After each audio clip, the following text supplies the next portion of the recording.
हिंदी में यूपीएससी की तैयारी से संबंधित प्रोग्राम्स को देखने के लिए सब्सक्राइब करें स्टडी IQ IAS हिंदी।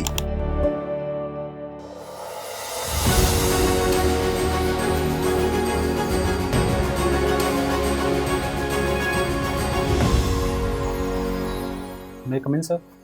आइए, गुड आफ्टरनून सर। बैठ जाइए। Thank you sir. आप शिवेंद्र कुमार कौंडिल्य। कौंडिल्य। कौंडिल्य क्या है? सर हमारा गोत्र है। क्या गोत्र प्रवर वगैरह जानते हैं सब? सर गोत्र के बारे में इंफॉर्मेशन थोड़ी सी, प्रवर वर्ग है। गोत्र का संबंध किससे है? सर गोत्र का संबंध जो ऋषि हैं उनके लीनियज से है। कौन से ऋषि थे? अगस्त ऋषि के जो लीनियज हैं उनको कौंडिल्य कहा गया। इसका संबंध कुछ स्थान से भी है? सर स्थान का मुझे क्लियर इन्फॉर्मेशन नहीं है, सॉरी सर। जैसे तिवारी सोगौरा, जी सर। सोगौरा गांव है। जी सर। पाठक सोनौरा गांव है बस्ती में, अब जहाँ से माइग्रेट किए। जी सर। ये सब लिखिए, इसके विषय में जानना चाहिए ना। जी सर। तो आप गोरखपुर के रहने वाले? जी सर। और ज्योग्राफी आपका वैकल्पिक विषय है। जी सर। जी स्क्वायर तो बढ़िया होना चाहिए। G for Gorakhpur, G for geography. Yes sir. वैसे भी आजकल गोरखपुर वालों की बल्ले बल्ले है, क्यों है ऐसा कुछ? सर मीन्स गोरखपुर को थोड़ी पॉपुलैरिटी मिली है अपने CM गोरखपुर के वजह होने से। एक काम भी तो बहुत हुआ है। जी सर, हुआ है सर। 2 चीफ मिनिस्टर आपके यहाँ से रहे हैं। जी सर। एक मिस्टर वीर बहादुर सिंह जी सर। और दूसरे मिस्टर योगी। यस किसके समय में गोरखपुर का ज़्यादा विकास हुआ? सर मिस्टर वीर बहादुर सिंह के टाइम में उतना मैं अवेयर नहीं था और बड़ा भी नहीं था। अभी का तो सर देख रहा हूँ मिस्टर योगी के टाइम में, तो अभी काफ़ी ज़्यादा इंफ्रास्ट्रक्चर डेवलपमेंट हो रहा है। साथ ही गोरखपुर में टूरिस्ट स्पॉट की तरह से उसको डेवलप भी किया जा रहा है। At the same time UP में भी काफ़ी डेवलपमेंट हो रहा है, इंफ्रास्ट्रक्चर प्रोजेक्ट्स पे काफ़ी ज़्यादा फोकस है। साथ ही हम गोरखपुर की बात कर रहे हैं। सर गोरखपुर में सर गोरखनाथ मंदिर को भी पॉपुलैरिटी मिल रही है। साथ ही रामगढ़ताल को वेटलैंड का स्टेटस के लिए डिमांड चल रही है और उसके अगल बगल के जो एरियाज़ हैं उसको भी टूरिस्ट हब के रूप में विकसित किया जा रहा है। गोरखपुर में नया चिड़ियाघर भी बन चुका है। साथ ही गीता प्रेस जो है वर्ल्ड का सबसे बड़ा रिलीजियस टेक्स्ट पब्लिशर है, उसको भी अब थोड़ी हेल्प मिल रही है। और क्या हुआ? एम्स आ रहा है? जी सर, एम्स भी बन चुका है सर, वर्किंग है। साथ ही में आयुष विश्वविद्यालय भी वहाँ बन रहा है और एक और गोरखपुर यूनिवर्सिटी बन रही है, गोरखनाथ यूनिवर्सिटी बन रही है। और एक उर्वरक कारखाना है कोई? यस सर, उसको कहते हैं रीस्टार्ट किया गया है, जो काफ़ी दिनों से बंद था। तो ये सब बिना पूछे आप बताते चले जाइए, आपकी तो अच्छाइयाँ हैं, आपसे ज़्यादा मैं बता रहा। जी सर। मैं गोरखपुर का नहीं हूँ, तो गोरखपुर के विषय में बढ़िया सा आप ओके सर।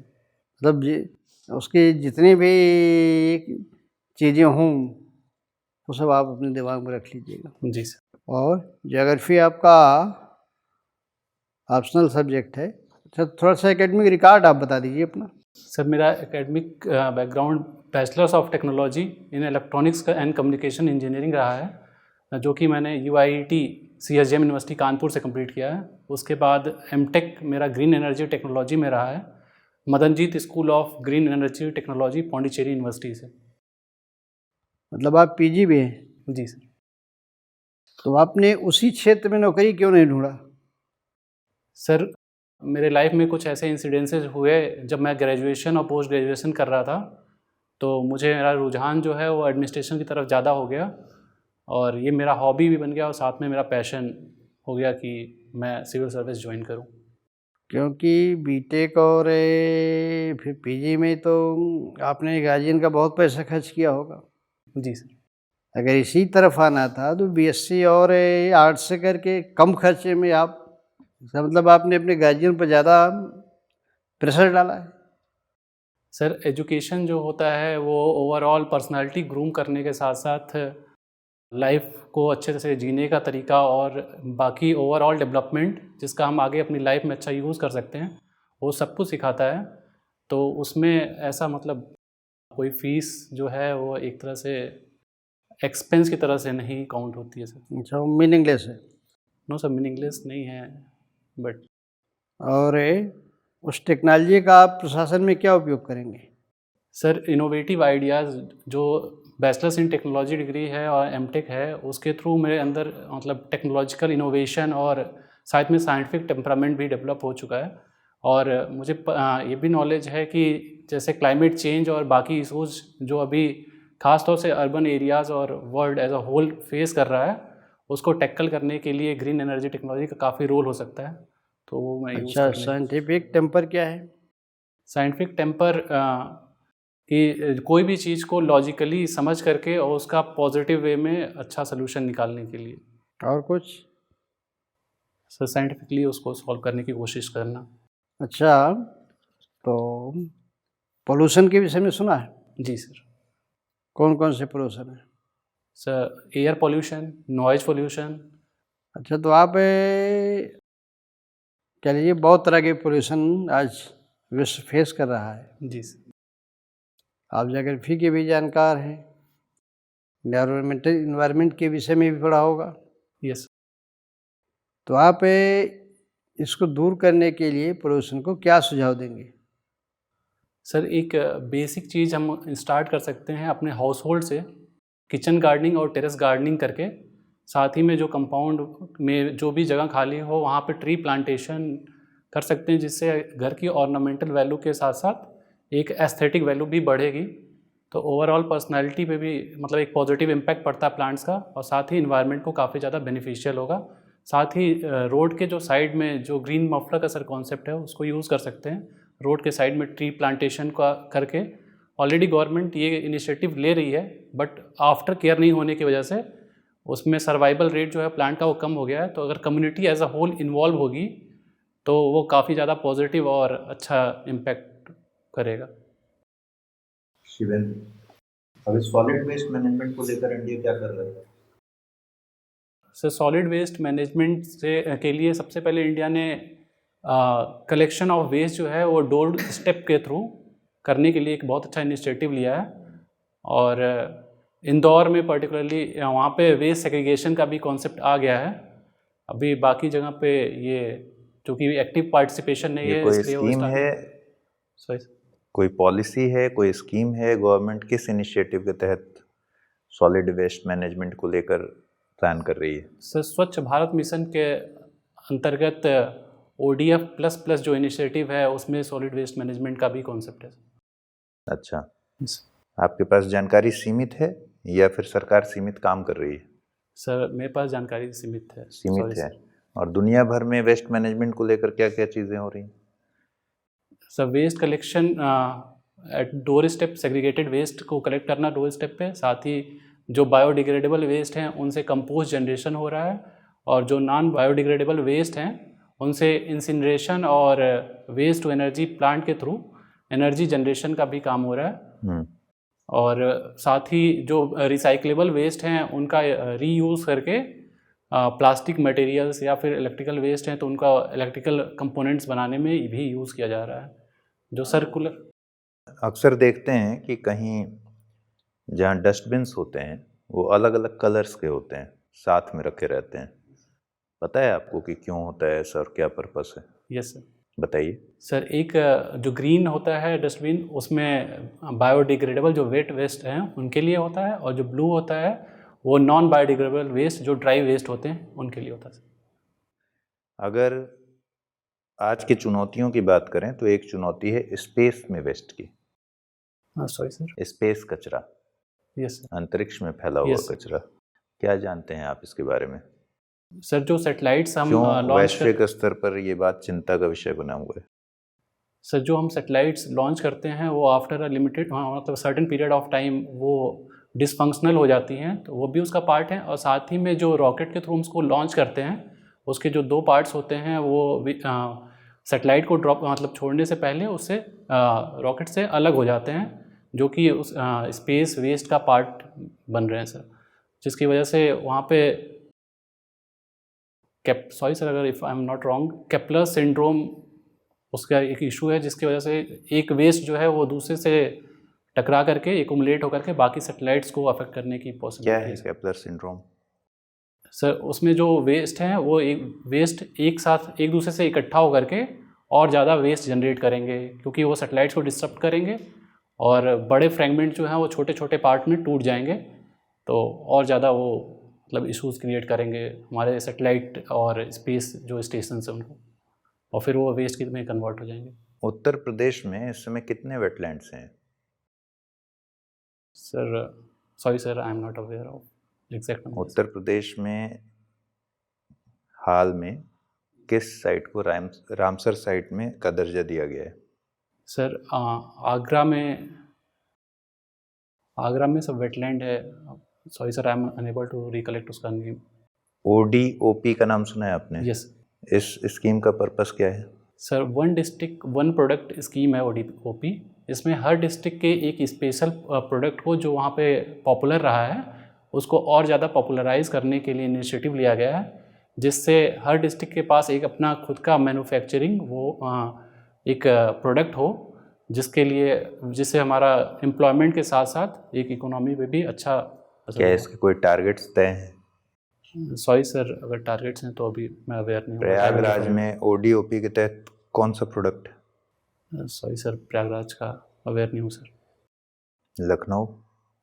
सर लखनऊ में चिकन करी जो है उसको कपड़े पे बुनाई एक तरह की होती है, उसको प्रमोट कर रहे हैं सर। श्योर हैं आप? यस। ठीक है, मान लीजिए आपको प्रयागराज में स्वच्छता अभियान चलाना हो, ठीक है, आप टेक्नोलॉजी का यूज़ करके इस शहर को और स्मार्ट और स्वच्छ कैसे बनाएंगे? 3-4 बातें बताइए।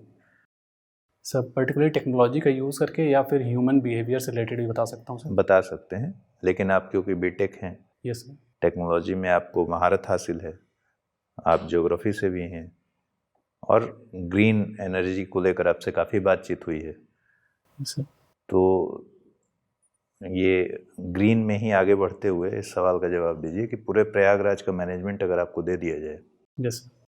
तो आप किन किन तरह के किस तरह के टेक्नोलॉजी का इस्तेमाल करेंगे और कैसे इसको इस तरह प्लान करेंगे कि ये और ज़्यादा स्मार्ट हो जाए और ज़्यादा स्वच्छ हो जाए? Sir first of all sir मैं बिहेवियर चेंज पे फोकस करूँगा, जिसके लिए मैं एक मैराथन या फिर रनिंग ऐसा कोई इनिशिएटिव स्टार्ट करूँगा जिसमें हम रोड के साथ साइड में लिटर जो होंगे उसको कलेक्ट करते हुए रन को कंप्लीट करने का एक इनिशिएटिव करूँगा, जिससे लोगों के अंदर अवेयरनेस होगा। सेकेंड सा होगा कि वेस्ट सेग्रीगेशन डोर स्टेप पे ही करवाने की कोशिश करूँगा, कि जिससे हमें वेट वेस्ट और ड्राई वेस्ट दोनों अलग अलग मिले, और वेट वेस्ट को सर कंपोस्टिंग करा करके कंपोस्ट बना करके और अपने हॉर्टिकल्चर डिपार्टमेंट के थ्रू उसको सेल करने का भी एक इनिशिएटिव लूँगा, जिससे लोगों के पास वेस्ट मतलब कंपोस्ट पहुँचे। और जो ड्राई वेस्ट होंगे उनका जो रिसाइक्लेबल प्लास्टिक वेस्ट हैं और इलेक्ट्रॉनिक वेस्ट हैं उनका सेग्रीगेशन कन्वेयर बेल्ट के थ्रू कर सकते हैं, क्योंकि वेट और डेंसिटी के हिसाब से वहाँ से सेग्रीगेशन कर सकते हैं। जो प्लास्टिक वेस्ट होंगे उनके पैलेट्स बना करके उनको रीयूजेबल प्लास्टिक बनाने वाली कंपनी के थ्रू उसमें प्लास्टिक बनवा सकते हैं, और जो इलेक्ट्रॉनिक वेस्ट होंगे उसमें से कैडमियम, गोल्ड या सिल्वर जो होंगे उनको डिफरेंट मेथड्स के थ्रू सेग्रीगेट करा करके रीयूज।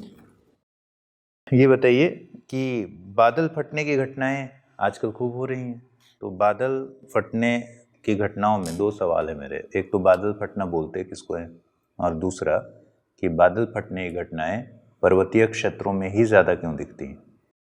सर जब एक साथ एक जगह पे एक लिमिटेड एरिया में around 1 kilometre of square area में विद इन लिमिटेड टाइम काफ़ी ज़्यादा डाउनपोर होता है बारिश पानी का, तो उसको क्लाउड बर्स्ट बोलते हैं सर। और इसका मेन रीज़न है sudden change in the climatic condition, जिसकी वजह से हो सकता है सर जो एयर हो उनकी moisture handling capacity suddenly decrease हो जाए। और ये काफ़ी ज़्यादा की कोई मात्रा तय है या कोई पैरामीटर है, या फिर काफ़ी ज़्यादा मतलब ऐसे अनुमान से लगा लीजिए काफ़ी ज़्यादा होगी? सर्विस की मात्रा तय है, अभी एग्जैक्ट मैं IMD का रिकलेक्ट नहीं कर पा रहा हूँ। पर्वतीय क्षेत्रों में ही क्यों होते हैं?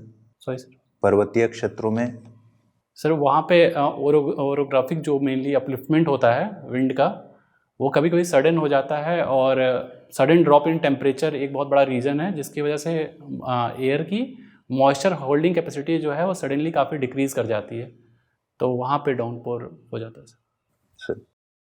शिवेंद्र, जी सर। आप गोरखपुर से हैं। जी सर। गुरु गोरखनाथ का नाम सुना है आपने? कौन थे ये? गुरु गोरक्षनाथ नाथ संप्रदाय के एक संत थे। वो 11वीं सेंचुरी में थे, और उन्होंने हठ योगा का भी कहते हैं उनके टाइम में पॉपुलैरिटी हुई है। उनके गुरु का क्या नाम था? और उनके गुरु का नाम मत्स्येंद्र नाथ था। नाथ संप्रदाय के बारे में बताइए कुछ।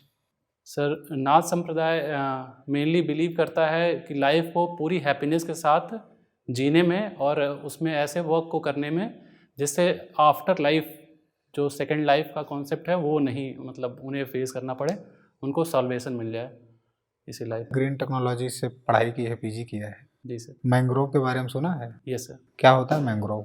सब मैनग्रोव कोस्टल एरिया में एक तरह का वन है, जो मेनली उनके कुछ स्पेसिफिक कैरेक्टरिस्टिक होती हैं, जैसे वो न्यूमेटोफोर्स होते हैं, और सक्लेंट प्लांट्स होते हैं, और सॉल्ट टॉलरेंट वैरायटी होती है। तो अभी क्या स्थिति है, कितने प्रतिशत है भारत में?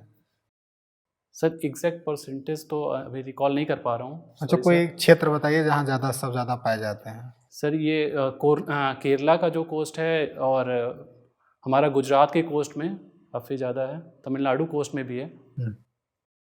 अभी एक डिबेट में मैं गया था कॉन्फ्रेंस में, तो आप ग्रीन टेक्नोलॉजी से पीजी किए हैं, सुझाव आप दीजिए। वहाँ एक समस्या आई, शहरों में जो रोड और कंक्रीट और नालियाँ बन रही हैं, तो कंक्रीटिंग की जा रही है, सीमेंटीकरण किया जा रहा है, उससे जो सड़कों किनारे जो पौधे लगे हुए हैं उनको पानी के लिए प्रॉपर वेंटिलेशन के लिए जगह नहीं मिल रही है, यानी उनकी जड़ों के चारों तरफ जो है उनको सीमेंटेड कर दिया जा रहा है। इस समस्या से आप कैसे निपटेंगे? क्या सुझाव है आपके बारे में? सर मेनली रोड के जो साइड में प्लांट्स हैं उनके लिए साइड में एक रोड के जस्ट बगल में सर एक ड्रेनेज का भी कॉन्सेप्ट है, जिससे रोड का पानी जो है वो बह करके उस ड्रेनेज के थ्रू पास करता है। तो अगर हम उसके जो बेस हो उसको कंक्रीट के जगह पे नॉर्मल मिट्टी की ही रखें, तो वहाँ से प्रॉपर पर्कुलेशन हो सकता है, जो कि ग्राउंड वाटर रिचार्ज का भी काम करेगा, और साथ ही प्लांट्स को सफिशिएंट वाटर भी मिल पाएगा। आपको दिल्ली सरकार नियुक्त करती है एज ए पर्यावरण साइंटिस्ट, तो कैसे समस्या से निपटेंगे? दिल्ली में सबसे ज़्यादा प्रॉब्लम आ रही है, पेड़ को चारों तरफ से सीमेंटेड कर दिया जा रहा है। वहाँ उसको बिल्कुल जगह नहीं है। वो ये कह रहे हैं कि मिट्टी रहेगी, धूल आएगा, कीचड़ आएगा, गंदगी आएगी। अब उससे पेड़ की जो लाइफ है अगले 2 से 3 सालों में सूख जाता है वो। सर अगर मिट्टी पर्टिकुलर उसका रीज़न है सर, इसके साइंटिफिकली मुझे बहुत ज़्यादा अवेयरनेस नहीं है, लेकिन सर मैं कोशिश कर रहा हूँ सर बताने की। बिल्कुल बताइए सर। उसमें हम जो ग्रास होती है उसको हम प्लांट कर सकते हैं, जिसकी वजह से ये धूल धक्कड़ का जो मतलब इशू बताते हैं लोग वो सॉल्व हो जाएगा, क्योंकि घास की वजह से धूल नहीं होगा। और प्लांट्स के साइड में एक जो सर्कल होता है, जैसे फॉरेस्ट्री में कॉन्सेप्ट है, सर्कल उसको बना करके और बीच में प्लांट लगाते हैं, ताकि वहाँ से प्रॉपर पानी का भी पर्कुलेशन होता है, और एयर भी जो है वो जड़ को सफिशिएंट मात्रा में मिल पाती है। तो ऐसा अगर करेंगे तो फिर वो मतलब प्रॉब्लम सॉल्व हो जाएगी। अभी आपने अपने उत्तर में बताया कि बड़े इनोवेटिव आइडियाज़ हैं आपके पास। यस। कोई 2 इनोवेटिव आइडियाज़ बताइए जो आप यूज करना चाहेंगे। सर अभी मैं अपने घर पे ही खुद किचन गार्डनिंग प्रैक्टिस करता हूँ। उसमें जो मेरे घर का किचन वेस्ट है वो सारा का सारा मैं जो फिश के कंटेनर्स आते हैं थर्माकोल के बने होते हैं, उसमें एक मिट्टी की लेयर रख करके फिर उसके बाद में जितनी भी किचन वेस्ट होते हैं उसको यूज़ करता हूँ वहाँ पे। फिर मिट्टी की लेयर डालता हूँ, जिससे घर पे ही बना हुआ मुझे कंपोस्ट मिल जाता है, जो मैं अपने किचन गार्डन में यूज़ करता हूँ। तो बहुत पहले से चल रहा है। आप अपना इनोवेटिव आइडियाज़ बताइए। आपने ग्रीन टेक्नोलॉजी में पीजी किया है, ऐसी ये तो हमारे यहाँ सदियों से चला आ रहा है। सर अभी आप कोई 2 ऐसे थॉट्स बताइए जो आप करेंगे। सर सोलर रूफटॉप जो प्लांट्स हैं मतलब उनको हम लगा सकते हैं, और ज़्यादा लोगों को अवेयर करने की मतलब वो करेंगे, ताकि डायरेक्ट उनको अपने घर में मतलब जो बल्ब है और फैन को कनेक्ट करने की कोशिश करेंगे अवेयरनेस के थ्रू। ऐसे कौन से प्लांट हैं? Sir solar rooftop plant means कि सोलर मॉड्यूल्स जो होते हैं वो एनर्जी को कन्वर्ट करने के लिए, सन की एनर्जी को इलेक्ट्रिसिटी में कन्वर्ट ये भी करने के पिछले लिए 50 साल से सरकार कह रही है, इसके तो लिए कह अलग रही है, लेकिन डिपार्टमेंट उसके ही बना लिए दिया है। सर आप अपना 2 इनोवेटिव आइडियाज़ बताइए। आपने पीजी किया है इस पे, और आपने कहा कि आपके अंदर साइंटिफिक टेम्परामेंट है और आप इनोवेटिव आइडियाज़ हैं आपके पास। Sorry sir. अच्छा चलिए, एक छोटा सा मैं आपको हिंट दे रहा हूँ जैसे कि ये जो पुराने पेड़ हैं हमारे यहाँ, जैसे जैसे बहुत पुराने पेड़ हैं, वो धीरे धीरे डिजनरेशन में जा रहे हैं, तो उनको सरवाइव करने के लिए कोई टेक्निक है अभी? सर जो उसके कटलिंग्स होते हैं उसको प्लांट को कट करके उसके जो पार्ट्स में वहाँ पे मिट्टी के एक लेयर लगा सकते हैं, जिससे एक रीजनरेशन वहाँ से खुद से मतलब कट करके फिर उसको रीप्लांट करेंगे तो रीजनरेशन वहाँ पे स्टार्ट होगा सर। सर ग्लोबल वार्मिंग सब सुना है? Yes sir. क्या है ये? Sir global warming green house gas के एक लेयर बनने की वजह से जो अर्थ की रेडिएटेड हीट है वो बाहर अपने एटमॉस्फेयर के बाहर नहीं जा पाती, जिससे अर्थ का टेम्परेचर रेगुलरली बढ़ रहा है। इसको अभी कम करने के लिए इंटरनेशनल लेवल पर एक समिट हुई है। जी सर। कौन सी समिट है? सर पेरिस क्लाइमेट डील जो था वो। भारत उसमें था? Yes sir. क्या था भारत का उसमें एजेंडा?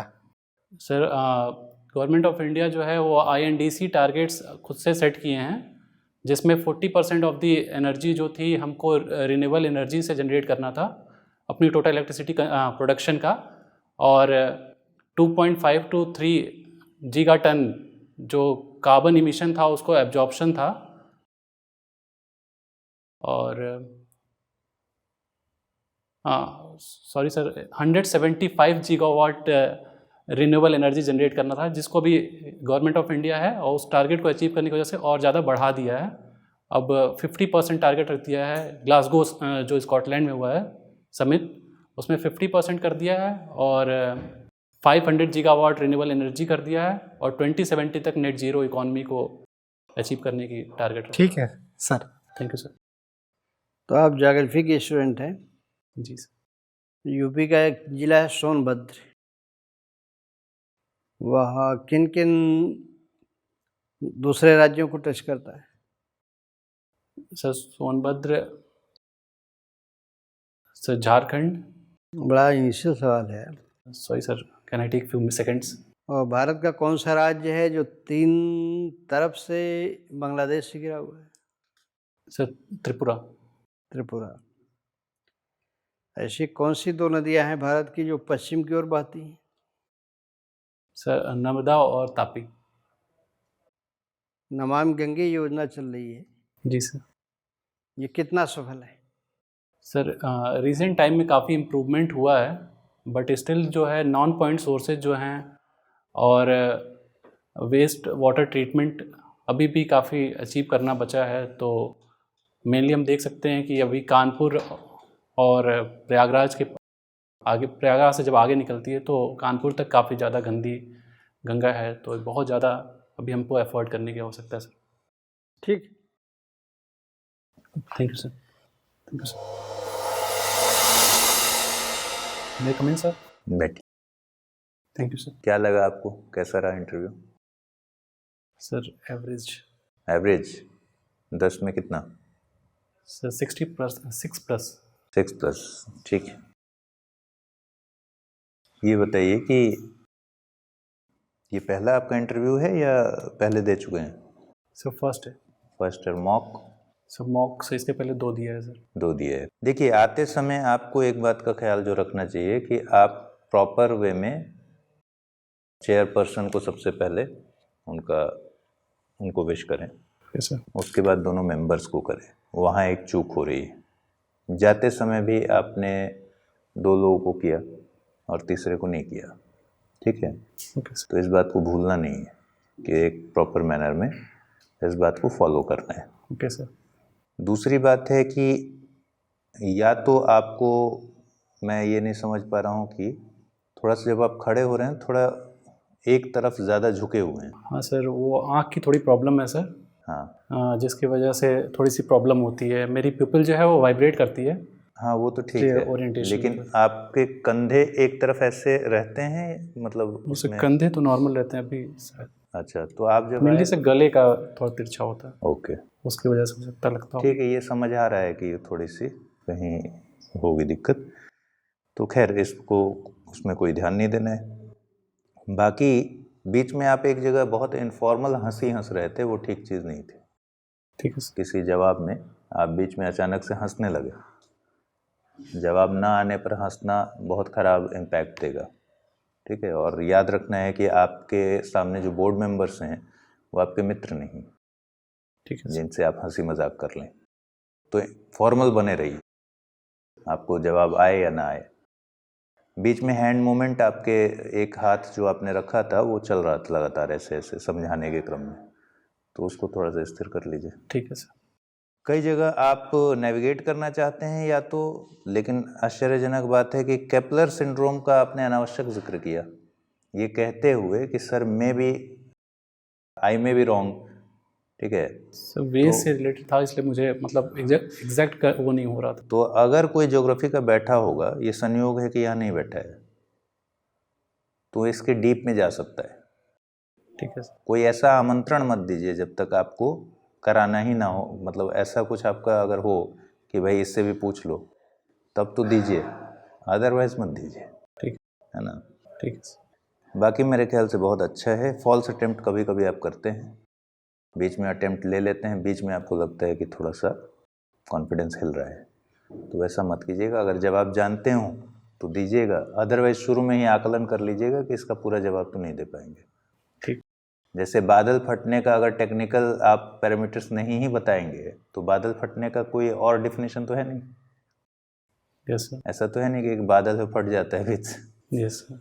सभी एकदम रिकलेक्ट नहीं हो रहा था उस टाइम पे। तो वहीं पर आपको पहले ही बोल देना चाहिए था, उससे क्या इंप्रेशन आता है कि आप चालाकी बरत रहे हैं। कितनी मात्रा में बारिश हो गई ये जानते हैं, आपकी ज़रूरी है, लेकिन क्योंकि आपको याद नहीं आ रहा है तो आप स्किप करते हुए आगे बढ़ रहे हैं, तो ये चालाकी नहीं करनी है। वहीं बोल देना चाहिए था कि सर एग्जैक्ट मात्रा में अभी याद नहीं कर पा रहा हूँ, ठीक है। लेकिन एक पर्टिकुलर एरिया में, ठीक है। तो इस तरह से कीजिएगा सर। शिवेंद्र बहुत अच्छा रहा, बहुत ही थोड़ा सा सूट खोल के बैठी, क्यों सर? शायद इनसे इनका लुक थोड़ा अच्छा हाँ, लगा। हाँ, खोल के बहुत। बैठी, क्योंकि एकदम आप दुबले पतले हैं। हाँ, ये थोड़ा सा अच्छा लगे लुक है, तो चाहे तो अगर आप कंफर्ट लगे तो बैठ सकते हैं। दूसरा, बायोडाटा में वही बोलें जो आप डिफेंड कर सकें। ठीक है सर। जैसे आपने कहा कि मैं साइंटिफिक टेम्परामेंट है, इनोवेटिव आइडियाज़ हैं मेरे पास, और एक भी नहीं है, तो या तो बोलने के पहले उसको कहीं पढ़ लीजिए, आप देख लीजिए, कुछ भी दो चीज़ें बोल के निकल सकते हैं। इनोवेटिव आइडिया में बहुत सारी चीज़ें आ गई, ठीक है। और साइंटिफिक टेम्परामेंट कहाँ से प्रूव होगा जब तक आप नए थॉट्स, नई चीज़ें नहीं बताएंगे।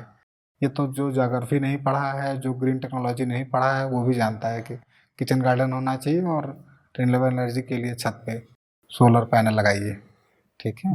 बाकी बहुत अच्छा है, एकदम यंग है, इन सब चीज़ों को लाभ मिलेगा आपको। बायोडाटा थोड़ा अपना अच्छा बना लीजिए। ठीक है सर। या बोर्ड में जैसे कई बार होता है कि इंप्रेशन बनाने की कोशिश है कि मेरे पास बड़ा इनोवेटिव आइडियाज़ हैं। नहीं, एक्चुअली सर वहाँ पे सर मुझे इम्प्रूव किया था कि जैसे तुम अगर बीटेक करके आए हो तो तुम ये मेंशन कर सकते हो कि साइंटिफिक टेम्परामेंट का मैं वहाँ पे यूज़ कर सकता हूँ इनोवेटिव आइडियाज़ के क्या थ्रू। करेंगे वही तो, अगर मान लीजिए बोर्ड ने अगला क्वेश्चन पूछ लिया, Yes, देखिए क्वेश्चन हमेशा, जैसे सर ने भी कहा ना कि नेविगेशन यहीं से स्टार्ट होता है। जैसे आप चेयरमैन के पास जाते हैं और वो आपका इंट्रो पूछेंगे, बायोडाटा पहला प्रश्न पूछे, पहले प्रश्न में 3 चीज़ें आपने ऐसे दे दी, वहीं से मैंने क्वेश्चन बना लिया। तो बाकी जो बोर्ड के मेंबर हैं वो नया क्वेश्चन नहीं जाते, वो फिर वहीं से वो क्वेश्चन उठा करके आपसे बात करना शुरू कर देंगे, जो आपके मुँह से निकली हुई बात है। समझ रहे हैं? Yes sir. तो हमेशा इस बात का ध्यान रखिए, अगर आप ये कह रहे हैं तो इसको एक बार पढ़ लीजिए, जस्टिफाई कर लीजिए, ठीक है। तो मतलब साइंटिफिक टेम्पर क्या है, जी सर। इसको थोड़ा पढ़ लीजिए, अपना नेट वगैरह से पढ़ लीजिए, सब मालूम हो जाएगा आपको। जी सर। अगर आप ये कहना चाहते हैं तो, नहीं तो उसको कहने की ज़रूरत भी नहीं है, क्योंकि सवाल उठते हैं, विंडो मत खोलिए हैं। और बकाया आपका सब, आपने उत्तर बहुत अच्छा दिया है और मैं समझता हूँ कि आपका सिलेक्शन भी होना चाहिए। जी सर। आपका बढ़िया, मतलब ज़्यादातर सवालों का उत्तर आपने दिया है। जी सर। तो जो और खामियां लोगों ने गिनाया उसी को दूर कर लीजिए, जी सर। आप बढ़िया करेंगे, विश्वास है। ठीक है सर। कुर्सी पर बैठने की जब अनुमति मिल जाए और जब बैठने लगिए तो उसको एक हाथ से खोल दीजिए, ठीक है, बस हो जाएगा। बाकी ओवरऑल बहुत अच्छी पर्सनालिटी है आपकी, बहुत अच्छी बातचीत है, बहुत स्पष्ट है। ठीक है, तो ज़रूर होगा। Best of luck. बस साहब बढ़िया कीजिए आप लोग। ठीक है सर। सर कोशिश करूँगा सर, जो भी चीज़ें हैं उसको इम्प्लीमेंट करने की। हाँ, कब है? सर 30 तारीख को है। चलिए, शुभकामनाएं आपको उन लोगों की। ठीक है, थैंक यू सर। ठीक। Thank you sir. Thank you sir.